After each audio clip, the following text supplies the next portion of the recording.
From a sketch to a vibrant painting.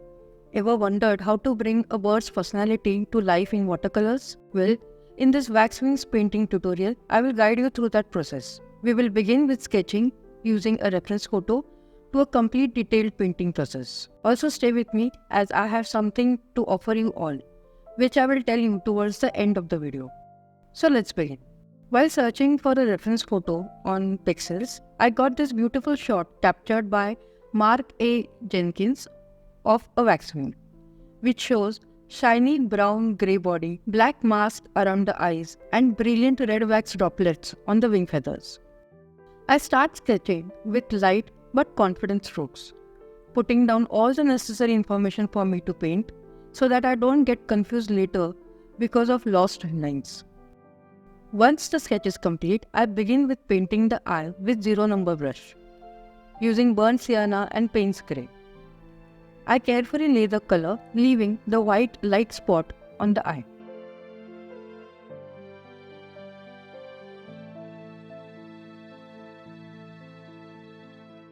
I will let the color dry and come back to it later to add more details. Then, using Payne's grey, I try to create an effect of light and dark areas on the beak by dabbing the color and spreading with its neck.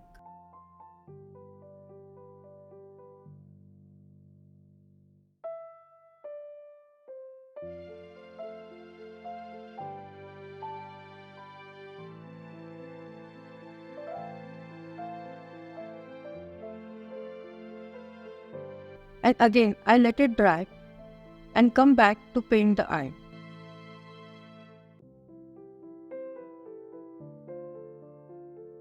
For its crown, I first put the layer of water and then add layers of burnt sienna to it, followed by burnt umber. And then, without adding more water to paper to show those feathers, I just pull out the strokes. This is as easy as it looks on the screen because the amount of the water on the paper is limited only to the crown. So, pulling out the strokes becomes easy and they stay as they are because the paper surface underneath is dry. Next, using a good amount of Payne's grey and the damp brush, I paint that black band around the eye.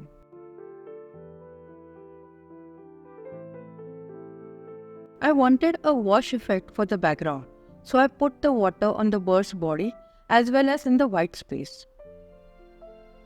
This will ensure that the color will seamlessly connect the main subject and the background. Using the same colors of the crown and a round brush, I put the color and then using the pointed tip of the brush, I spread the color. For that washed effect, I lift the paper up to let the color flow freely and not settle to make a harsh line. The shiny surface of the paper will give you a judgment that there is enough water to achieve that effect.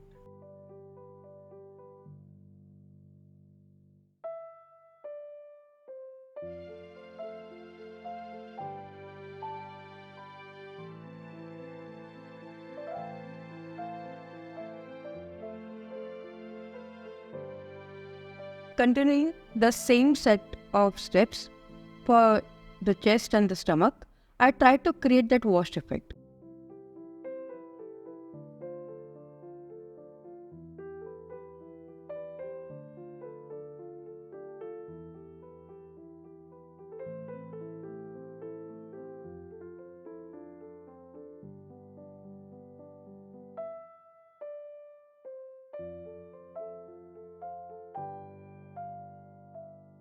I blend both these colors on the paper itself and let them have a mind of their own as they leave beautiful traces on the paper. It also helps in breaking the monotony of the brown.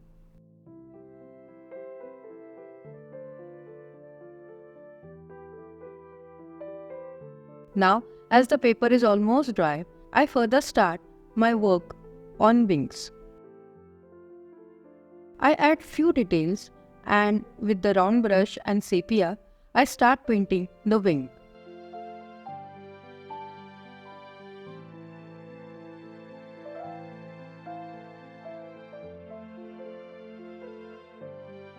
First, I apply water and then the paint.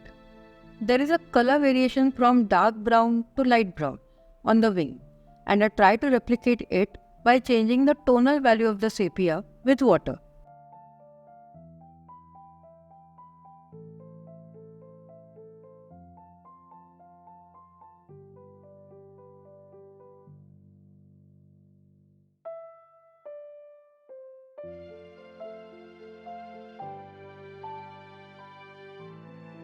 Also, as I go, I add tiny details of feathers with round brush.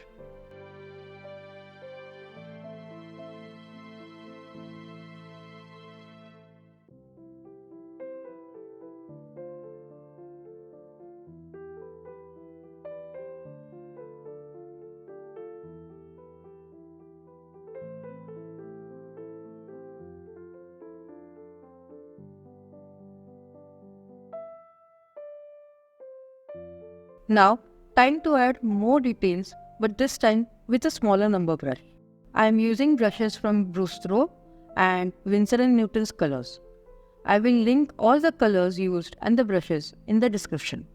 To show these feathers sitting nicely one upon each other, I take sepia on my brush and spread it using the neck of the brush. Do note that my brush is not holding much of water, otherwise it may cause a puddle. This technique is called negative painting, where I paint around the subject so that it stands out. This technique is often used to paint the feathers. You will see me using this technique a lot in my other bird painting videos. Since I had planned to have a washed effect, I complete the tail end also with similar effect. There is a small patch remaining at its chest, which I complete using paint script. If you are here with me and liked this tutorial, then do consider to subscribe to my channel. Your support brings in more motivation to create videos and share my knowledge with you all.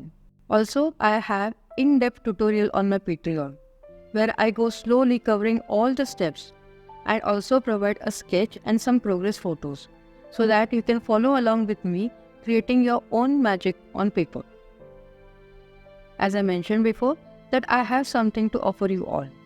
So, I have created a free coloring page of this Waxwing, which you can download and print on your desired paper and start painting right away. Or, if your coffee is still hot and want to see more bird painting videos on my channel, then I have created a playlist for this. So let's meet in the next video. Happy painting!